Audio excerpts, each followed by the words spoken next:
Bharat think comparative study 5+1। Bharat और चीन Asia के दो सबसे बड़े और प्रभावशाली देश, जिनकी राजनीतिक व्यवस्थाएं पूरी तरह अलग प्रतीत होती हैं। भारत एक लोकतांत्रिक बहुदलीय प्रणाली वाला गणराज्य है, जबकि चीन एक एकदलीय साम्यवादी राष्ट्र है। लेकिन गहराई से विश्लेषण करने पर यह समझ में आता है कि अनेक अंतर होने के बावजूद कुछ आंतरिक समानताएं भी मौजूद हैं। संगठनात्मक ढांचे, शक्ति केंद्र, वैचारिक नियंत्रण और नीति निर्माण के स्तर पर। इस स्क्रिप्ट में हम इसी प्रश्न पर गहन चिंतन करेंगे। चीन और भारत की राजनीतिक पार्टियों में क्या समानताएं हैं, और ये भी समझेंगे कि ये समानताएं दोनों देशों की शासन प्रणाली को किस तरह प्रभावित करती हैं।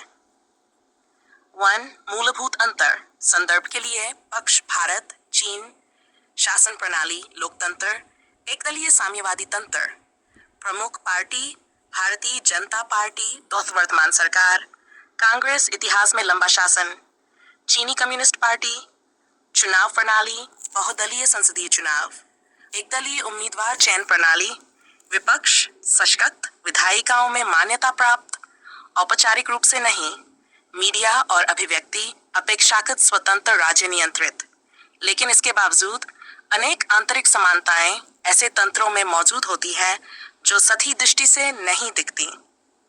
समानता 1। राजनीतिक दलों का केंद्रीय नेतृत्व अत्यंत शक्तिशाली होता है। भारत, चाहे कांग्रेस हो या बीजेपी, दोनों दलों में केंद्रीय नेतृत्व बहुत ताकतवर होता है। कांग्रेस में नेहरू, इंदिरा, राजीव, सोनिया, राहुल की पारिवारिक केंद्रीयता, तो वहीं बीजेपी में नरेंद्र मोदी, अमित शाह जैसी जोड़ी ने संगठनात्मक और वैचारिक नियंत्रण बनाए रखा। चीनी कम्युनिस्ट पार्टी में भी सर्वोच्च नेता, विशेषकर राष्ट्रपति शी जिनपिंग, पार्टी, सेना और सरकार तीनों की कमान अपने पास रखते हैं। शी जिनपिंग 2002 से अब तक बिना विपक्ष के लगातार सत्तारूढ़ हैं और संविधान संशोधित कर उन्होंने कार्यकाल की सीमा भी समाप्त कर दी। दोनों देशों में केंद्रीकरण की प्रवृत्ति तीव्र है, व्यक्ति केंद्रित शक्ति का रूप।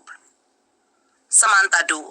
पार्टी के संगठनात्मक ढांचे का अत्यधिक अनुशासन। भारत, बीजेपी और कांग्रेस जैसी बड़ी पार्टियां राष्ट्रीय, प्रांतीय, जिला और बूथ स्तर तक संगठित होती हैं। दलों के भीतर भी महिला मोर्चा, युवा मोर्चा, छात्र संगठन, किसान संगठन आदि होते हैं। चीन सीसीपी का ढांचा अत्यधिक अनुशासित है। प्रत्येक गांव, शहर, कार्यालय, फैक्ट्री और विश्वविद्यालय तक पार्टी की कोशिका होती है। सीसीपी ब्रांचेस के हर कोने में मौजूद हैं। दोनों ही देशों में ग्रास रूट स्तर पर पार्टी की पकड़ मजबूत रखने की कोशिश होती है। समानता 3। वैचारिक प्रचार और नैरेटिव निर्माण।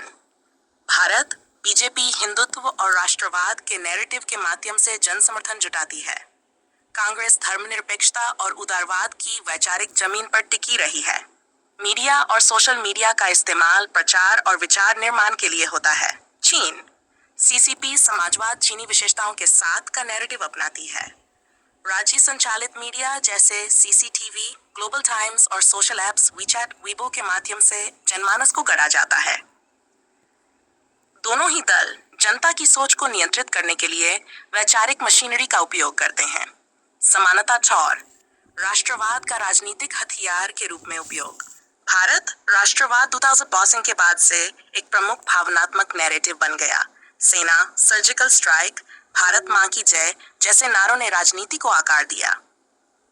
चीन सीसीपी लंबे समय से राष्ट्रीय एकता, ताइवान मुद्दा, हांगकांग आंदोलन जैसे मुद्दों पर राष्ट्रवादी भावना को प्रोत्साहित करती है। दोनों देशों में राष्ट्रवाद एक प्रभावी राजनीतिक उपकरण बन चुका है, न केवल आंतरिक स्थिरता बल्कि चुनावी फायदे के लिए भी। 6. समानता 5। विरोधियों पर कठोर नियंत्रण या दबाव। भारत, विपक्षी नेताओं पर ईडी, सीबीआई, आयकर छापों जैसी कार्रवाइयों के आरोप लगते रहे हैं। विपक्षी मीडिया को एंटी नेशनल कहकर खारिज करना या उन पर दबाव बनाना एक आम चलन हो गया है। चीन विरोध का अधिकार ही नहीं, जो भी सीसीपी के खिलाफ बोलता है उसे जेल, नजरबंदी या साइलेंस कर दिया जाता है। डिजिटल सेंसरशिप और निगरानी प्रणाली ग्रेट फायरवॉल अत्यंत शक्तिशाली है। राजनीतिक असहमति पर नियंत्रण दोनों देशों की पार्टी संरचनाओं में किसी न किसी रूप में मौजूद है। समानता 6, पार्टी का राष्ट्र पर नियंत्रण की भावना। भारत, विशेषकर सत्तारूढ़ दल, अपने को राष्ट्र के प्रतिनिधि के रूप में प्रस्तुत करता है। भारत मतलब मोदी, कांग्रेस इज इंडिया जैसी लाइनें इस सोच को दर्शाती हैं। चीन, सीसीपी सीधे राष्ट्र का पर्याय बन चुकी है। चीन मतलब पार्टी और पार्टी मतलब चीन। संविधान में भी सीसीपी की सर्वोच्चता घोषित है। दोनों में पार्टी और राष्ट्र के बीच अंतर धूमिल करने की प्रवृत्ति देखी जा सकती है। समानता 7, युवा विंग और विचार निर्माण के संगठन। Bharat, ABVP, NS, BJYM, youth Congress जैसी इकाइयां विश्वविद्यालयों में सक्रिय हैं। ये राजनीतिक प्रशिक्षण और वैचारिक प्रचार का जरिया है। चीन, communist youth league of China, CYLC, एक संगठित, अनुशासित और नियंत्रित संस्था है जो भविष्य के नेताओं को गढ़ती है। दोनों देशों में युवाओं को प्रारंभिक स्तर वैचारिक रूप से तैयार करने की संरचना मौजूद है। 9, समानता 8, नीति निर्माण में केंद्रीय समिति या थिंक टैंक की भूमिका। भारत, नीति आयोग, RSS के संगठनों, निजी think tanks, Vivekananda foundation, observer research foundation की भूमिका लगातार बढ़ रही है। चीन, CCP की सेंट्रल कमेटी, पोलिट ब्यूरो और विभिन्न NITI Aayog, NDRC, state muscle research office अहम भूमिका निभाते हैं।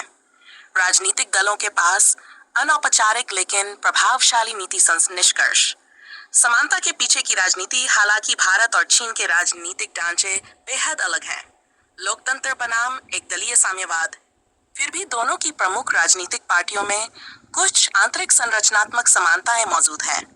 समानता विवरण: केंद्रीकृत नेतृत्व, एक या दो व्यक्तियों के हाथ में नियंत्रण, अनुशासित संगठन, जमीनी स्तर तक पहुंच, वैचारिक प्रचार, विचारधारा से जनता को जोड़ना, राष्ट्रवाद, भावनात्मक नियंत्रण, विरोध पर नियंत्रण, असहमति की सीमित स्वीकृति, युवाओं को प्रशिक्षित करना, भविष्य के कैडर तैयार करना। इन समानताओं का स्रोत है सत्ता को बनाए रखने की रणनीति। अंतिम विचार: भारत और चीन अलग हैं, राजनीतिक रूप से, कृतिक रूप से, ऐतिहासिक रूप से। लेकिन जब बात सत्ताधारी पार्टियों की आती है तो सत्ता, नियंत्रण और विचारधारा को बनाए रखने की प्रवृत्ति उन्हें एक समान रास्तों पर ले जाती है। सवाल ये नहीं कि वे समान हैं या नहीं, सवाल यह है कि वे किस दिशा में जा रहे हैं।